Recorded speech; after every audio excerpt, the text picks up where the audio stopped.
2018 Mercedes-Benz GLA250 4MATIC. Mercedes-Benz may not be known for building small, front-wheel drive-based hatchbacks, but in Europe it sells several of them. Across the pond, the luxury brand's compact range includes the A-Class hatchback, the B-Class Mini MPV, available in the States as an F, the CLA-Class shooting brake wagon, and the GLA-Class crossover. The four look so similar that it's hard to tell them apart.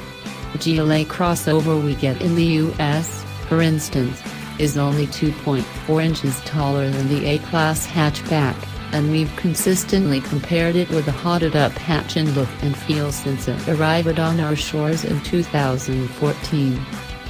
Toughened up? Perhaps the GLA doesn't say SUV loudly enough for consumers to hear. Bucking the industry trend, the GLA crossover was outsold by its CLA sedan sibling in 2016, albeit by only a few hundred units. So it makes sense that when Mercedes updated the GLA for 2018, it put a priority on making it look more SUV rugged. A new front-end sports a reshaped bumper and a restyled grille that looks more like those found on Benz's larger SUVs, the GLE and the GLS. Dimpled black plastic body cladding, added along the side sills, suggests off-roadability, while the tail features a mildly reshaped bumper and restyled taillights. In our test vehicle's attractive combination of the new Canyon beige paint with 19-inch black wheels, the freshened GLA does at least have more road presence, although the jury is still out on whether it looks like a real crossover. More fun than you'd think. The GLA250's performance, though, remains firmly in the compact hatchback camp, a good thing for drivers. Mercedes-Benz doesn't note any engine or transmission tweaks, yet this 2018 example out-accelerated its 2016 counterpart, recording a 5.8 second sprint to 60 miles per hour versus 6.1 seconds previously. That's significantly quicker than any of its direct competitors, and hot on the heels of the Volkswagen Golf GTI with an automatic. The wild, 375 horsepower AMG GLA45 also is available for more ardent speed freaks. The GLA250 is not particularly sprightly in everyday driving, however, and the 7-speed dual-clutch automatic transmission is to blame. In its default comfort mode, sluggish shifts accentuate the engine's turbo lag. Sport mode helps keep the 2.0-liter on boil and sharpens throttle response considerably.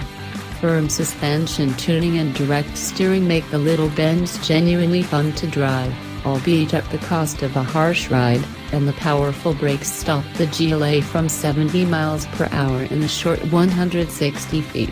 13 feet better than the 2016 example. Questionable value. We wish Mercedes-Benz had implemented more changes to the interior, which mostly carries over save for a 1.0-inch larger infotainment screen and some additional chrome trim. It feels well built, but the dur-black plastics and overall design simply don't measure up to the standards set by Benz's superb cabins found in everything from the C-Class on up. Since the GLA's dimensions haven't changed, this refresh can help the cramped rear seat and cargo area, which limit the practical appeal of this so-called utility vehicle. It doesn't come cheap, either. Although a starting price in the mid-$30,000 range is enticingly low for anything wearing a 3-pointed star, sparse standard equipment means that you need to pay up to get expected features such as heated seats, leather upholstery, navigation, and Apple CarPlay and Android Auto functionality. Our test car was loaded with a premium, $1,800, convenience, $400, multimedia, $2,300, sport, $2,400, night, $300, interior, $1,700, and driver assistance, $1,500, packages, as well as a couple of standalone options. There's not one among those that we'd easily jettison, beyond perhaps sacrificing the aesthetic charms of the sport and night packages.